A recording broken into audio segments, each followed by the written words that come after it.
Pernah kepikiran nggak sih, kenapa harga barang-barang di sekitar kita pun suka naik turun?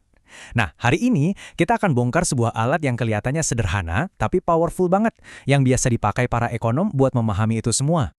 Coba deh inget-inget, pernah nggak Anda ke supermarket terus kaget? Loh, kok harga ikan salmon murah banget hari ini? Atau mungkin malah sebaliknya. Nah, kejadian kayak gitu tuh sebenarnya nggak acak loh. Ada logikanya di balik itu semua. Dan jawabannya itu bisa kita temukan pakai kerangka kerja 4 langkah yang jelas banget. Ini bukan sulap ya, ini murni ilmu ekonomi. Dan setelah pembahasan ini, Anda juga pasti bisa menggunakannya. Oke siap, yuk kita buka kotak perkakas ekonominya. Ini adalah kerangka yang bisa Anda pakai buat menganalisis berita-berita ekonomi atau bahkan cuma buat ngertiin harga di toko kelontong dekat rumah. Prosesnya gampang banget kok. Pertama, kita foto dulu kondisi pasar sebelum ada perubahan apa-apa. Ini yang kita sebut equilibrium.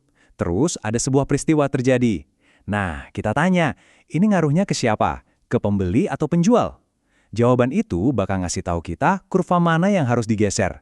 Terakhir, kita tinggal lihat di mana titik keseimbangan yang baru terbentuk buat nemuin harga dan kuantitas yang baru. Simple kan? Biar lebih kebayang, kita langsung praktek aja ya. Kita balik lagi ke misteri ikan salmon yang tadi. Jadi ceritanya gini, pas musim panas tahun 2015, kondisi cuaca di lepas pantai California itu lagi bagus-bagusnya buat penangkapan ikan salmon. Hujannya deras, jadi air sungai lebih tinggi, yang mana bagus buat salmon berkembang biak, dan lautnya juga tenang banget, jadi para nelayan bisa melaut hampir setiap hari.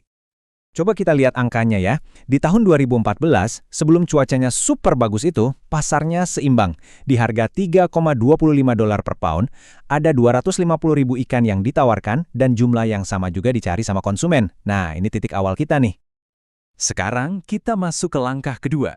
Kejadian ini, cuaca bagus, ngaruhnya ke pembeli atau ke penjual. Cuaca kan kondisi alamiah ya. Ini jelas banget ngaruhnya ke kemampuan nelayan buat nangkap ikan. Jadi udah pasti ini soal sisi penawaran. Terus hasilnya gimana? Ya, karena pasokannya melimpah ruah, keseimbangan pasarnya jadi bergeser.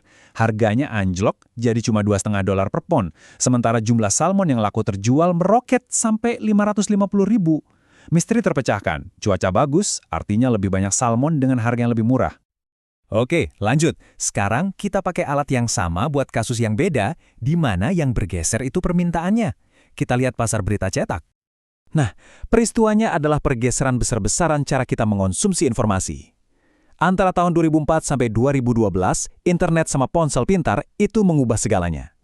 Orang-orang mulai ninggalin koran cetak dan beralih ke sumber berita digital. Dan perubahannya itu drastis banget. Pada tahun 2012, hampir 40% orang Amerika udah pindah ke sumber berita digital. Ini adalah pergeseran selera dan preferensi konsumen yang gede banget. Sekali lagi, kita tanya ke diri kita di langkah kedua, siapa yang kena dampaknya? Perubahan selera tentang gimana cara baca berita, itu kan soal perilaku konsumen ya. Jadi ini jelas kejadian yang ngaruhnya ke sisi permintaan. Karena makin sedikit orang yang beli koran, ya permintaannya anjlok. Hasilnya, harga, mau itu harga langganan atau tarif iklan, dan jumlah sirkulasi koran, dua-duanya menurun. Oke, sekarang kita naik level ya. Gimana kalau ada dua peristiwa yang terjadi barengan? Coba kita lihat kasus layanan pos Amerika Serikat yang menghadapi dua tantangan sekaligus. Peristiwa pertama adalah kenaikan gaji buat para pekerja pos. Ini artinya biaya produksi juga naik kan? Nah, karena biayanya naik, nyediain layanan pos jadi lebih mahal, sehingga kurva penawarannya bergeser ke kiri. Efeknya apa? Harga layanan naik, dan kuantitas layanan yang disediakan malah turun. Peristiwa kedua adalah maraknya email dan pesan digital. Ini adalah perubahan selera konsumen. Mirip banget kayak kasus berita tadi.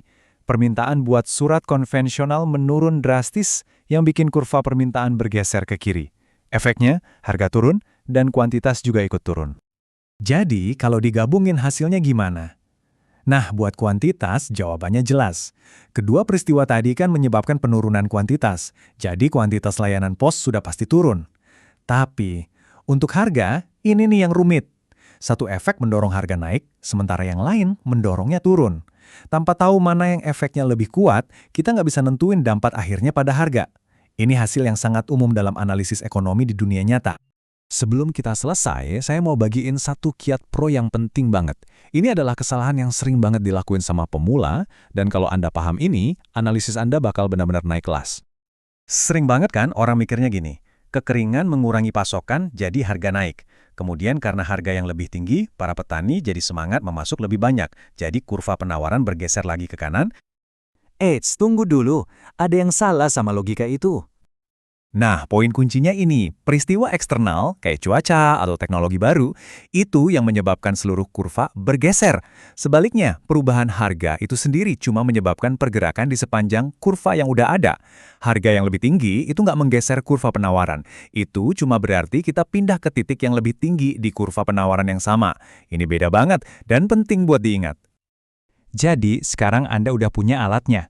Lain kali Anda lihat harga bensin naik atau harga alpukat tiba-tiba turun, Anda bisa mulai bertanya, ini cerita tentang penawaran atau permintaan? Cerita apa yang lagi coba disampaikan oleh harga-harga di sekitar Anda?